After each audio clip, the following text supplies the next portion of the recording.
Let's talk about the seats. So what we have here are, let's see if we can get a bigger shot of them. We have a pair of racing seats. Now, it may not look like it, but these have been highly modified to fit this car. As you can see, there's not a whole lot of room in here. It's pretty tight. So I had to modify both seats to be able to fit them in the car. They were narrowed, let's see, at the base through here by about 2 inches on both seats toward the inside. And then the back of this seat was taken apart and tilted forward and modified so that it could have a little bit more support, since it's kind of at an extreme angle, so I needed to be comfortable, which is why we modified them so heavily. The other one, the passenger seat, isn't modified as heavily, and it does have a tilt mechanism so that you can tilt the seat forward and access storage behind the seat. Let's talk about our wheels and tires here. So, as you can kind of see from this picture, there's adapters on both the rear and on the front so that we can operate with the same wheels in both cases. Because, I mean, a 1970s Jaguar rear differential and a 2000 Ford F-150 front differential setup don't have the same lug pattern. So we've got one set of adapters up front to adapt to this set of wheels, and then a different set of adapters in the rear to adapt to the wheels. But that allows me to have 4 wheels the same. And these wheels are actually 17-inch steel wheels off of like a Jeep. Not really sure which year.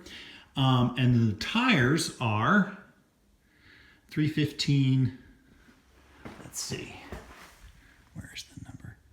315 70 17s. So these are essentially a 35-inch diameter tire, which is a really huge tire for a really small car. We'll just talk about these briefly. These are just motorcycle mirrors, something I found on the internet and purchased. I like that they match kind of like the curves and the lines of the rest of the body of the car, and that's why I selected them. And they're quite functional. I really like the way that they fit in. And they kind of also match this door handle set that I have. These are like a 33 Ford coupe style door handle. Pretty cool little details. So difficult to see, but the frame of this car is made out of 2 running boards. Now these were off of like a modern Jeep, and I really like the shape of the running board.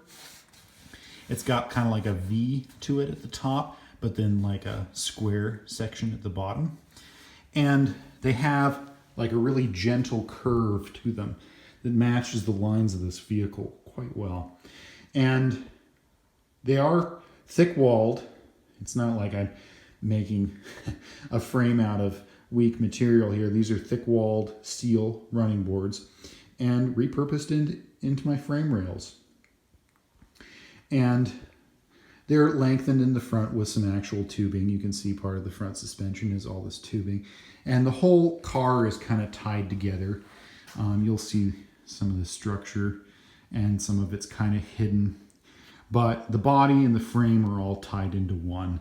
And I chose to do that because I know I have the independent front and rear suspension, which will still give me a good ride quality. But combining the body and the frame into one unit gives me a stronger vehicle overall. So for perspective, I'm 6'1". The car is just about 4 feet to the roof. And this is going to be kind of entertaining. This is me climbing into Little Ghost. So open, kind of crawl in this way. And so you fold yourself in. Here you are. And then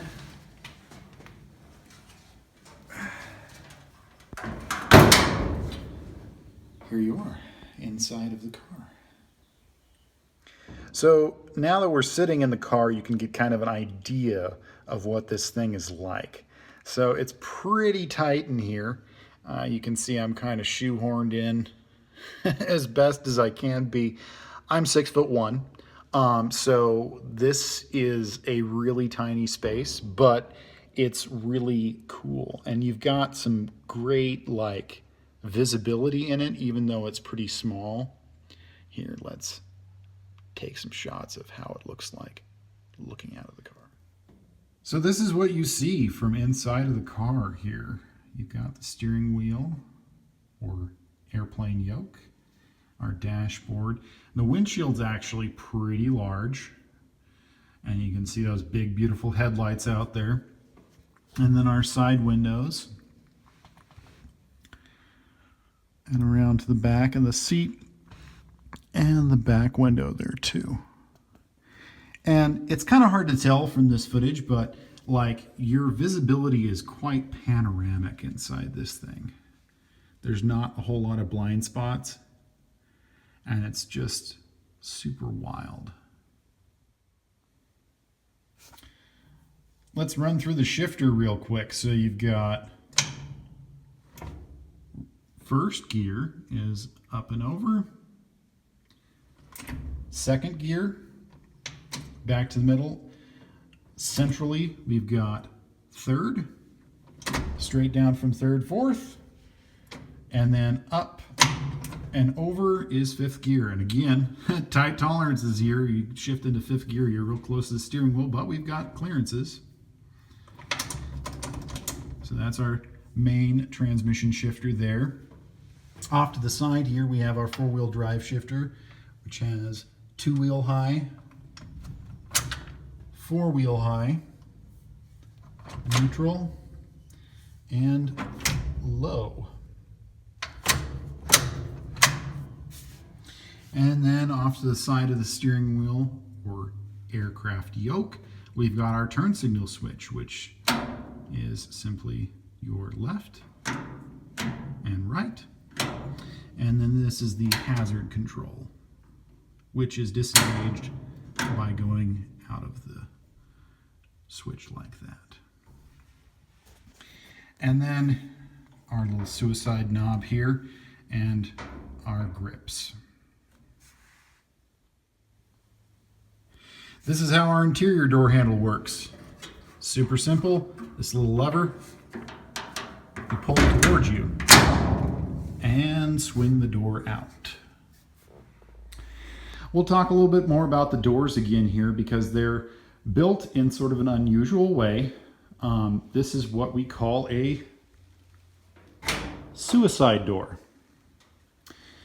because it opens backwards from traditional. And the reason why they call them suicide doors is because if you're in the vehicle traveling down the highway and you decide you have to open the door and bail out of the car, it's going to hit you as you go out of the car because gravity. So suicide doors, kind of a novelty, not a thing anymore because obviously there's some safety issues with that. But on a car like this, we do it because it looks cool.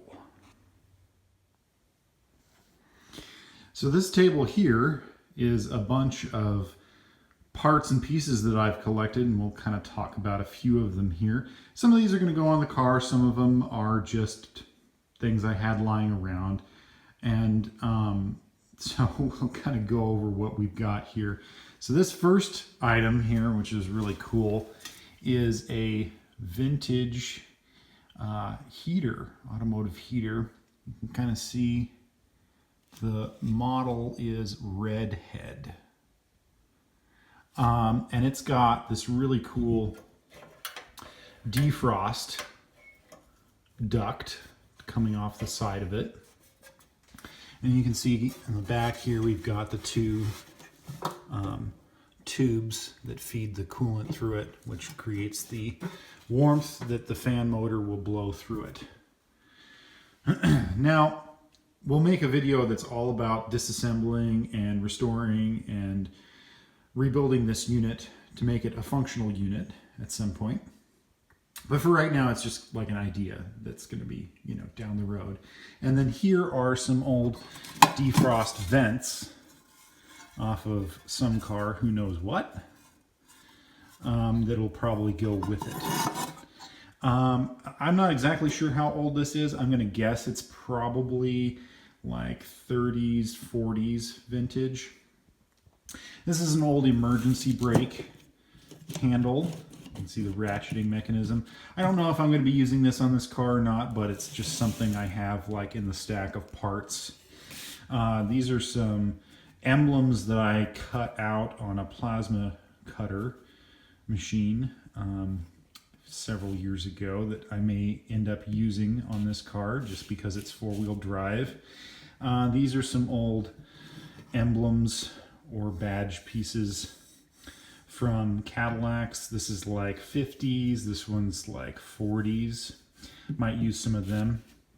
This is an old gasket clamp from a hearse. You can see a little mechanism there. Probably don't need that on this car, just something I had lying around that I think is pretty cool. Here we've got an old vintage horn. Let's see if we can make it work. There it is. This might be on the car. I think it'd be kind of fun to figure that out. It'd be really cool if we could find a way to make it like electronically powered, like I could hook up a tube to it and adapt like an air horn to it. But we'll see. Then we've got some little marker lights here, a rear view mirror, and some bolts for the front suspension for later on to make it so that we can align the car correctly. And yeah, that's just some random parts and pieces on the workbench here that may one day make their way into the car. So we're going to do a recap of all the different parts and pieces contributed into this vehicle. First off, at the rear, we've got 1920s Essex fenders, cut and modified with pieces of 1920s Hudson fenders and some trailer fenders. And you can see I used my bead roller to create the ridges. My bead roller is this unit right here. We'll show you how that works at some point. And that's the rear fenders. Back door, 1926 Dodge, chopped. And tail light, 1930s, early 1930s Ford Model A with the stop glass lens. And the mounting bracket for that is again like 1930s Model A, modified for this location. It would have originally mounted on the fender, but I redesigned it. You can kind of see it's been cut and welded so that it could mount off the center of that back door. Our main tail lights are like a house light modified. And then in the back here, we've got sections of that 26 Dodge for that lower corner here, and for the side panels, this side window. This backs around these curved pieces through here. Not sure what vintage exactly. I'm going to guess probably late 1920s, early 1930s, and I don't know the make of those parts. Those are just something I had lying around, and I cut them up for this application. Moving into the roof, handmade sections here and here with our English wheel. This center section, main section of the roof, 1965 Ford Falcon hood. Onto our doors on the side here. These are 1928 Studebaker doors. They've been reskinned and chopped to match the rest of the car. Moving along, visor, again from the 1926 Dodge. Pretty cool design, heavily modified to match the lines of our roof. This vertical post here, the front A-pillar, handmade in this section, and then sections of the Studebaker post frame right here. Onto our cowl. Again, we're not really sure what this is, but I selected it for the shape. Really neat looking. It's been narrowed 6 inches. Again, pretty certain it's 1920s, just not sure what the make is. Coming up here, we've got an engine. This is our mock-up engine. It's not a Cadillac, it's a Chevy small block. This is the mock-up. We're going to keep these valve covers. The actual engine is this one on the stand over here. That's a 283 small block. That will be going in the vehicle down the road. And you can kind of see it. There's a steel bell housing, cast iron bell housing. Adapting it to a S10 transmission, which you can't see, and then a S10 transfer case. Both the transmission and transfer case are out of like a 90s Chevy S10, or excuse me, 80s Chevy S10, like probably 84 transmission and transfer case. We've got the Jaguar rear end, which we've showed you earlier, 1970s, not exactly sure when. And these are just like an aftermarket header, like a T-bucket style header that I acquired, a new set. I like to use as many old components as I can, but some things it's just a little easier to buy new. Mustang 2 rack and pinion steering, 2000 Ford F-150 front suspension, differential, upper and lower control arms, modified bracketry and scratch-built framework for all of that. Our front fenders here, those are 1926 or 7 Hudson. Not exactly sure, probably 27 Hudson. And I had this pair of fronts, and I built a lower section for them. And then I used various parts and pieces to match and create my rears. Partly Essex through here, and then these are formed newer steel pieces. Up front, finishing off, we've got these, our favorite part of this car, I think. 1928, 29, or 30 Cadillac headlights. These are genuine, original glass. You can see our emblem. Super cool. And matching as well. So these are really cool. Kind of built the car around them. Super excited to have them. Giant, like, again, look at the size of that headlight. This is a 13-inch headlight. Crazy. Now, lastly, kind of at the front here, we've got our grill shell. And I believe this is a Packard grill shell. 1920s, not sure exactly which year, probably later, like 28-ish. And you can see I've embellished it with a Cadillac script emblem. That's probably like way newer. We're talking 50s or 60s emblem. This is another Cadillac emblem, and this is actually off of a hubcap. But I like it on the front of the car here. It really ties it in and matches the rest of the theme. So that's kind of a basic rundown of all the little parts and pieces that we've contributed to this crazy car. Yeah, super, super out there. So we've done kind of a full walk around and talked about a lot of different things on this car. I just wanted to kind of finish up with a few last details for this particular video, I guess. I like to name my cars. I feel like they have their personalities, and personalities deserve a name.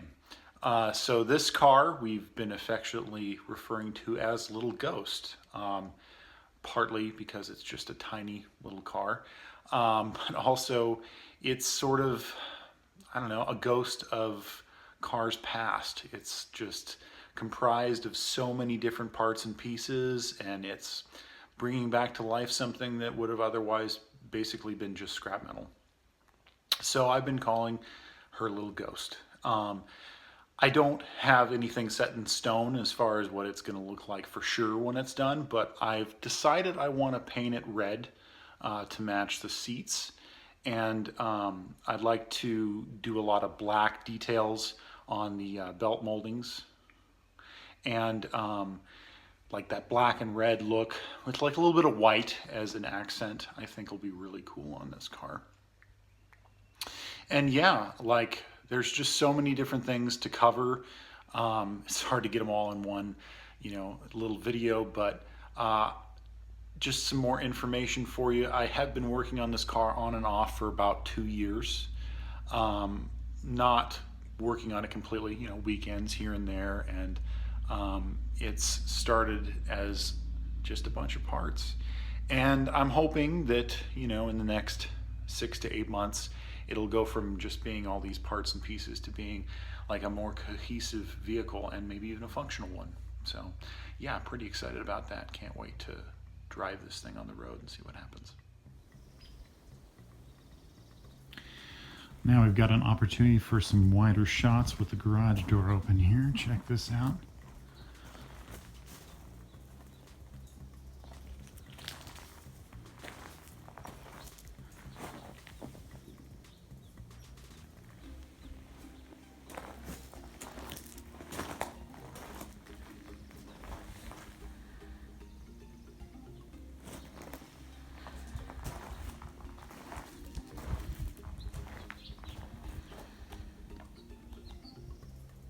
Little Ghost.